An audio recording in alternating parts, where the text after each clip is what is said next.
A poesia é crucial para a minha existência. Eu não sobreviveria, eu acho que eu enlouqueceria se eu não tivesse tido contato com isso.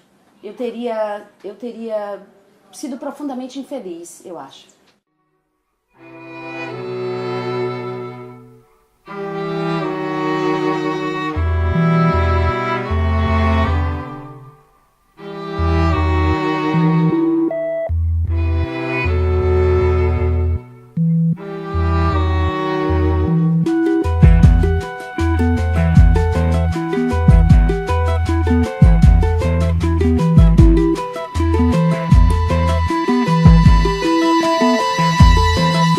Meu choro não é nada além de carnaval.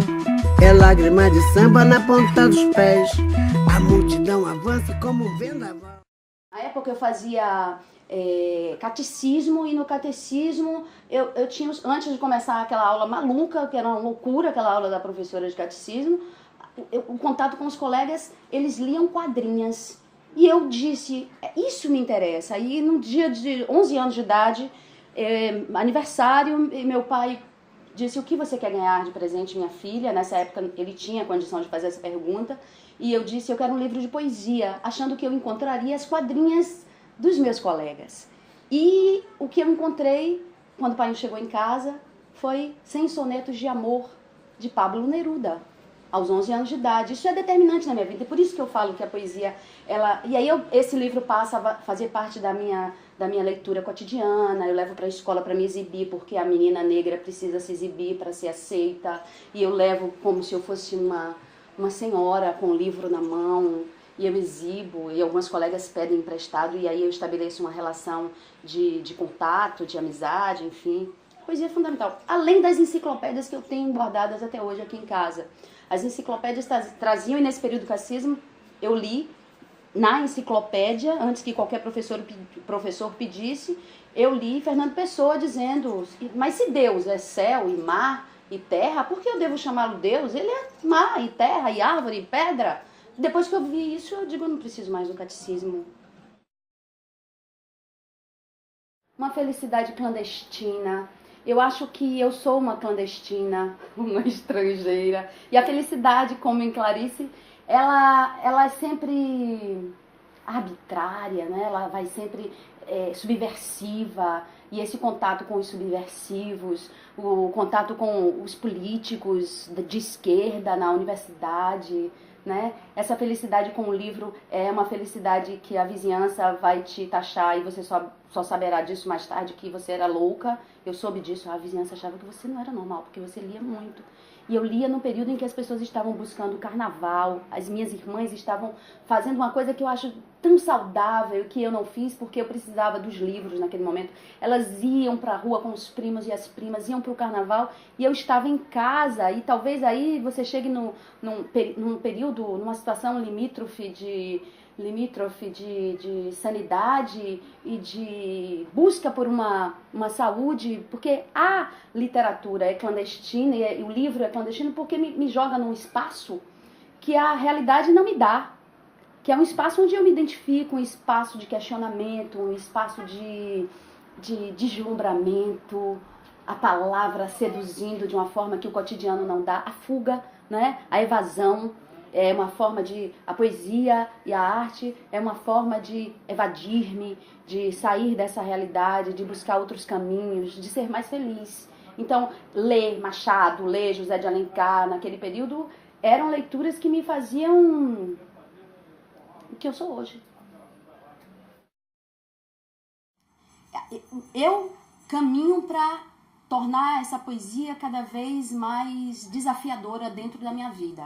Eu acho que eu tenho um desafio. Eu não posso reproduzir o que é o Tratado das Veias. Eu não posso repetir fórmula do que é Alforrias. Eu estou no próximo livro me buscando e me desafiando em um tempo muito lento, já que eu não sou publicada por nenhuma grande editora.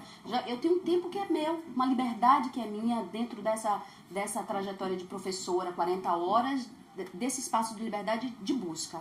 Então, ler o que eu desejar, ler uma literatura que me é necessária. Eu quero ler Conceição, eu quero ler Cidinha, eu estou com os livros aqui me esperando esse momento, entendeu? Eu não tenho uma militância, nunca tive nem partidária, nem de movimento negro. Nunca fui uma militante, mas sinto que sou uma militante quando escrevo, quando produzo e quando divulgo. Eu tenho um compromisso político com a minha gente. Eu tenho um compromisso político com a minha gente negra e tenho um compromisso político com mulheres. Mas eu não sou uma voz prepotente que acha que vai representar as mulheres. Eu não sou uma voz onipresente nem onisciente que vai representar todas as mulheres negras. Muitas mulheres não serão representadas na minha poesia, não se sentirão representadas na minha poesia. E eu não tenho o objetivo de representá-las a todas. Entende? Eu sou uma escritora que tento, com a minha escrita, expurgar, elaborar as aflições que vão na minha alma. Então, como escritora, primeiro isso, assim, eu fico pensando nessas pesquisadoras, se vão ficar catando cada poema em que eu digo eu sou negra, eu sou negra, eu sou negra ou eu sou mulher, porque eu sou um ser vivente. Eu sou uma mulher, mas eu sou um ser vivente, tenho as aspirações que podem passar na sua cabeça de homem. E que eu também tenho, porque temos questões que nos unem a todos nós no planeta, né? Então eu não tenho nenhuma pretensão e meu livro não irá para lugar nenhum se depender de um programa que eu vou fazer, um livro que eu vou fazer destinado ao público mulheres militantes ou mulheres que querem ler o tempo inteiro que eu sou negra. Os meus livros politicamente já trazem, eu trago uma mão negra na capa de Tratado das Veias, uma mão de uma modelo que um amigo meu, Chico Carneiro, cineasta que estava morando em Maputo, buscou uma modelo negra para fazer aquela capa de Tratado das Veias. A minha capa é política. Chico, vamos pensar nessa capa. África e Brasil, isso é uma sutileza que só eu e Chico sabemos. Eu não preciso dessa constante, eu não preciso e não sou. Eu acho que é muito bonito e precioso para quem tem uma militância, tem uma história de militância no movimento negro ou política e que precise afirmar o tempo inteiro. Eu não tenho essa necessidade, está lá. Está no meu discurso, está na minha vida, está nas aflições que eu passo nessa sociedade racista, né? E, enfim, eu acho que eu me coloco do jeito que eu preciso. Eu me coloco assumindo todas as angústias que passam por uma mulher e por uma mulher negra, né? As minhas angústias não serão nunca as angústias de uma mulher branca de uma classe social elevada. São o tempo inteiro marcadas por essa condição de ser uma mulher negra, uma mulher pobre e uma mulher nessa sociedade brasileira.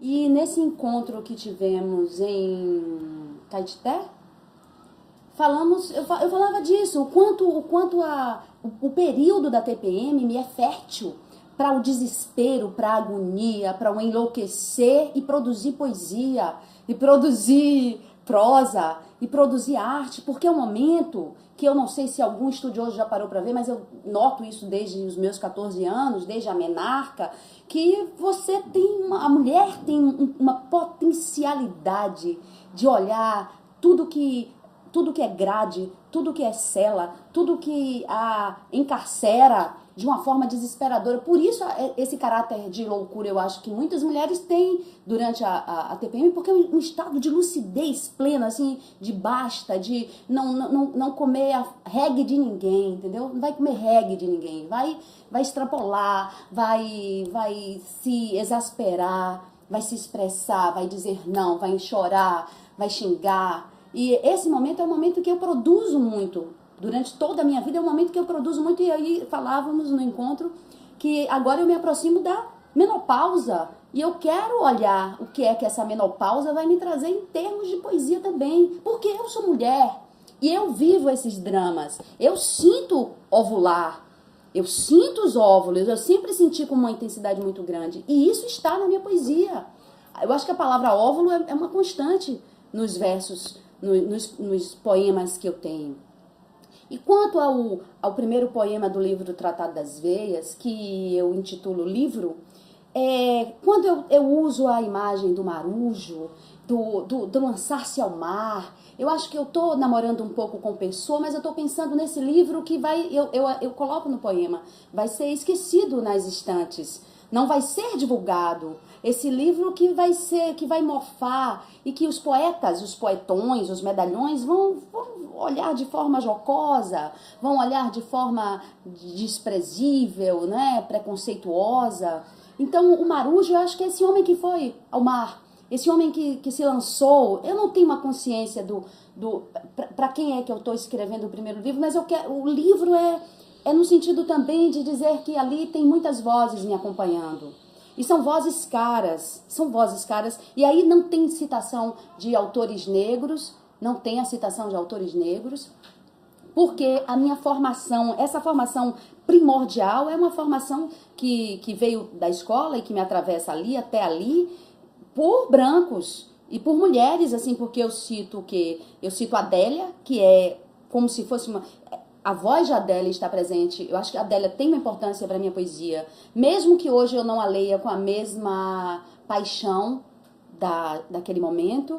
Ela foi primordial para eu entender que havia uma dicção possível de mulher. Isso eu acho que contribuiu muito, por isso que eu cito, porque contribuiu para que eu buscasse a minha própria dicção.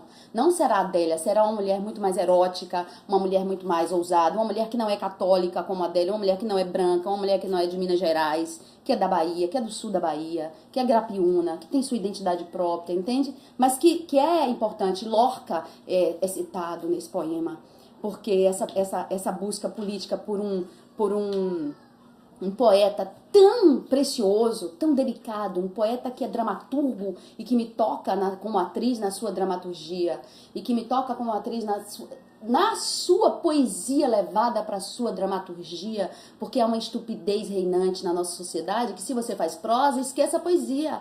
Caralho, você faz prosa, então você tem que fazer prosa, mas eu sou da linha de Raduan Assar. O que Raduan Assar faz é poesia poética. É prosa prosaica, é poesia poética, prosa prosaica, é o caralho a quatro, entende?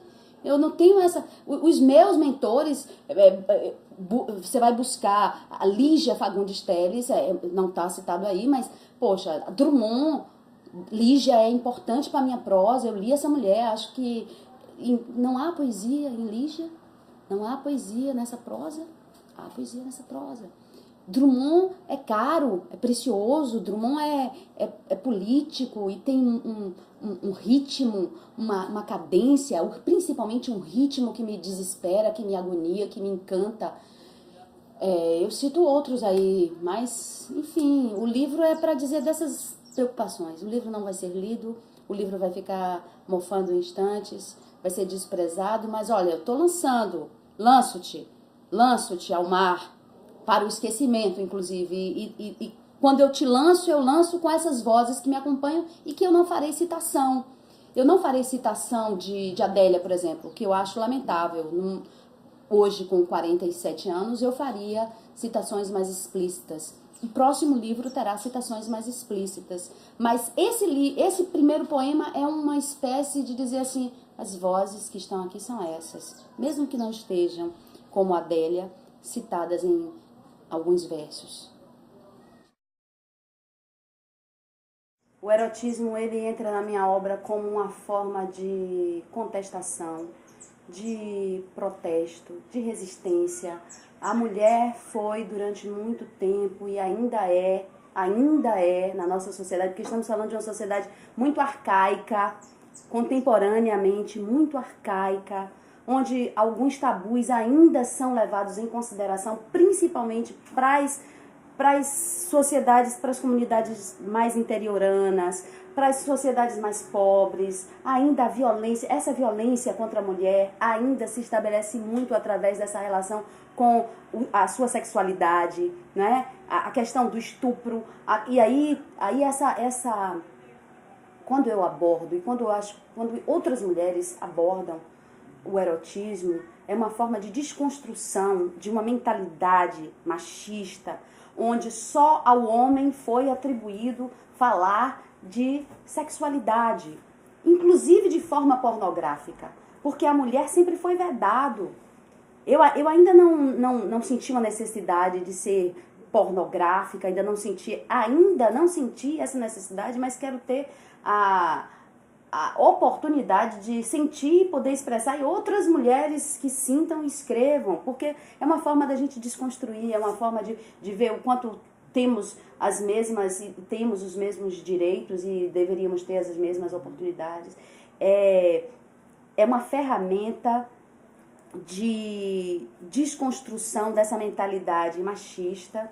É uma forma principalmente de tocar outras mulheres para o seu próprio corpo, de me tocar. Não tem também nenhuma pretensão de fazer com que ninguém se liberte, não é, eu vou ser uma libertadora, uma emancipadora. Não, é uma auto-emancipação, porque também eu fui uma mulher educada por um pai castrador, não é? Uma família castradora, uma família que tem esses, mesmo pobre, mesmo negra, tem essas convenções judaico-cristãs, né, que permeiam o pecado, e eu tentei sempre, e a poesia me ajudou a percorrer esse caminho da libertação, da desconstrução, da negação, do questionamento. Então, quando o erotismo, e é uma marca presente nos dois livros, nos 3 livros, é porque trabalhar a sexualidade é trabalhar a sua autossexualidade, né? Trabalhar em si mesma essa sexualidade é o caminho para se libertar, inclusive para outros rumos. Porque se você é travado sexualmente, nós somos, porque há o caráter, há uma musculatura rígida em torno do prazer, em torno da sexualidade mesmo, em torno do orgasmo, principalmente o orgasmo feminino. Há toda uma proibição que a poesia tem que tocar. Eu até tenho uma certa piedade, vamos pedir piedade? Senhor, piedade, que eles se toquem, e que nos toquem de uma forma mais inteligente, né? Eu acho que o homem também precisa. Eu acho uma preocupação. Se eu tivesse um filho, eu teria essa preocupação de que ele não fosse formado para ser nas formas de ser um homem, porque eu acho que trava demais o indivíduo. Acho que trava demais. Acho que ele não se preocupa muito com... Enfim, eu não quero falar sobre isso. Mas nós, mulheres, temos outras preocupações. Nós temos outras descobertas e estamos, desde sempre, preocupadas com esses caminhos. E a literatura, ela é libertadora. Ela é esse movimento interno, esse movimento de descobrir o seu prazer, de descobrir a poesia do sexo, a poesia. E também a minha poesia não fala só disso. A sexualidade e o erotismo permeiam a minha poesia da mesma forma, talvez, que uma preocupação filosófica, existencial também muito grande, política muito grande, denúncias, inclusive, desse machismo, dessa formação. Eu não gosto que restringam apenas a questão do erotismo. O erotismo é explosivo dentro da minha poesia. Ele é fundamental e provavelmente indissociável da minha poesia, porque é uma questão que me toca. Eu acho que essa descoberta interna e na poesia, o erotismo é o que Otávio Paz fala sobre amor e erotismo. A poesia é um momento em que a linguagem se tornará criativa, em que a linguagem se tornará erótica. E o sexo, que é comum aos animais, ele se torna muito poético quando ele é permeado pelo erotismo, por uma desconstrução apenas da reprodução ou do prazer imediato, uma criação em torno dessa sexualidade. Então, poesia e erotismo estão intimamente ligados no universo, para mim. Quer saber de onde vem a minha força? Vem de outras mulheres. Se a minha poesia toca essas tantas pessoas, primordialmente talvez mulheres, vem de uma construção de vozes de mulheres da minha família Eu acho que essas tias, eu dedico Alforrias a tias, porque são essas tias da família, e eu tô falando da minha, mas é uma família tradicional, negra brasileira, histórica, que vem dessa tradição escravocrata de segurar a onda familiar. A família se mantém unida, isso tem teses provando e dialogando sobre esse fato na sociedade brasileira. São essas mulheres negras que dão uma organicidade à família. São elas que mantêm a família. Então eu tenho na minha família uma tia Dadá, a quem eu dedico Alforrias. Porque tia Dadá era uma mãe de toda a família. Então, as tias, as vizinhas, por isso que eu falo a responsabilidade que nós temos, enquanto escritoras e enquanto mulheres. Porque eu tenho, não vou falar por todas as escritoras, e não todas as escritoras mulheres têm o mesmo compromisso, nem a mesma visão, mas eu olho muito para o que acontece. Eu sou professora também. Então eu olho muito para essas mães que chegam, a mãe que chega na escola e que não sabe que seu filho faltou, deixou de frequentar, sumiu, e essa mãe chora. Eu olho para isso enquanto professora e sei que a poeta também está atenta.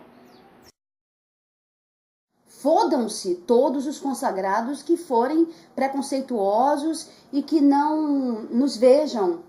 Acho muito pouco a quantidade, muito restrita a quantidade de escritores, medalhões, que são generosos para ler e divulgar os talentos que eles sabem que estão aí, que surgem e que não divulgam, não citam. Então eu vejo Salgado Maranhão me citando Lívia, indicando a gente para ser traduzida nos Estados Unidos, indicando para antologias, ou indicando ou dizendo publicamente que são escritas que lhe interessam. Então é preciso que sejam mais generosos. Para esses eu vou olhar com respeito. Os demais não escrevo para os medalhões, eu não escrevo para ser reconhecida porque eu não tenho essa febre, senão eu já teria aí um monte de livro. Eu tenho tô doida de livro, quanto livro eu tenho, não tenho esse afã. Acho que a própria condição que nós temos dessa coisa de você publicar, as editoras, a dificuldade de divulgar, a dificuldade que as pesquisadoras têm em encontrar os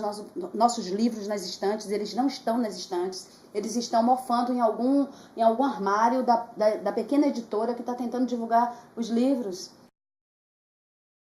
É muito difícil ser mulher. É Carolina, né? É ser difícil ser mulher e escrever e ter legitimidade como escritora. É muito difícil ser uma mulher negra na sociedade racista, machista, misógina brasileira e ainda não pertencer a uma classe social elevada, ou não estar no eixo de circulação dessas produções artísticas. Estarmos também no Nordeste também é uma condição que a gente ainda tenta quebrar. Eu acho que o momento é muito profícuo e muito bonito. Eu acho que a gente está construindo uma coisa boa. Eu acho que quando as universidades se debruçam, os pesquisadores no Brasil todo, na Bahia, as universidades têm produções de tese, doutorado, mestrado, sobre poetas contemporâneas vivas, negras, mulheres. Estamos mudando, estamos construindo um novo cânone, estamos construindo um novo olhar para isso. Então eu acho que o momento talvez seja assim, de não formarmos mesas apenas com mulheres, porque é muito sintomático assim, agora a mesa com mulheres, depois a mesa com escritores, como se não fôssemos escritores. E aí você desloca, forma uma mesa de negros ou de mulheres negras, e agora tem a mesa dos escritores. Tem que ter esse olhar, tem que ter esse cuidado. Eu quero estar com os escritores que são os legitimados, os canonizados. Eu quero que estejamos todos nós, como escritores e escritoras, numa mesa onde haja os medalhões e nós, outros, que estamos construindo a nova literatura baiana, brasileira, entendeu? Eu acho que começar a jogar essa mistura, começar a ter esse olhar. Mas o momento é muito bonito. Eu acho um momento de voz, de visibilidade, muitos leitores dentro das universidades. A mídia continua burra, estúpida, porque continua ignorando. A mídia só dá visibilidade ao que já é sucesso, ou quando se torna uma figura popular, porque alguém resolveu olhar para aquela produção. Acho que temos muitas produções bonitas e que são desconhecidas pela mídia, ainda pela universidade, enfim. Todas as mitologias do mundo me interessam. A africana por ser a minha mitologia, por ser a mitologia do meu povo, da minha gente, de onde eu vim. Então eu tenho uma relação íntima com ela, mas não me sinto autorizada para explorar esses deuses e essas deusas como eu gostaria. Então eu precisaria ter licença, eu acho que precisaria ter conhecimento, precisaria ser uma filha de santo para fazer essa imersão de uma forma mais livre e me sentindo muito mais tranquila. Não o faria apenas para agradar uma militância, não o farei para responder às expectativas de quem acredite que eu, como negra, tenho necessariamente que falar dessa mitologia na minha obra, porque eu me liberto, eu preciso me libertar, eu odeio amarras, eu fujo delas.